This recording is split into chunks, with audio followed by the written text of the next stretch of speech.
আসসালামু আলাইকুম। Bogura giant motors royal Enfield service point থেকে আপনাদের সবাইকে স্বাগতম। আজকে আমরা দেখব যে রয়্যাল এনফিল্ড বাইকের কীভাবে সার্ভিসের রিমাইন্ডারটা রিমুভ করতে হয়। এটা আমাদের ক্লাসিক গান মেটাল গ্রে বাইকটিতে সার্ভিসের রিমাইন্ডার আসছে, মানে হচ্ছে এই যে ইকোর পাশে যে সেটিংয়ের চিহ্নটা লাফাচ্ছে, এটা কিভাবে রিমুভ করতে হয়। বাইকটি 20,000 কিলোমিটার চলেছে, এটাই আমরা দেখব যে কিভাবে এটা রিমুভ করতে হয়। প্রথমে আমাদেরকে যে ইনফরমেশন বাটন দিয়ে এখানে ট্রিপ 2-তে যেতে হবে। পরবর্তীতে চাবিটা অফ করতে হবে। এর পরবর্তীতে ইনফরমেশন বাটন বা আই বাটন এটা চাপ দিয়ে ধরে রাখতে হবে। তারপরে আবার চাবিটা অন করতে হবে।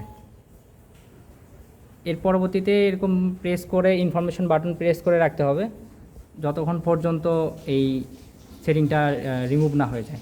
এই যে অলমোস্ট রিমুভ হয়ে গিয়েছে, আমাদের সার্ভিস রিমাইন্ডার রিমুভ করা কমপ্লিট। আশা করি বুঝতে পেরেছেন সবাই। ধন্যবাদ।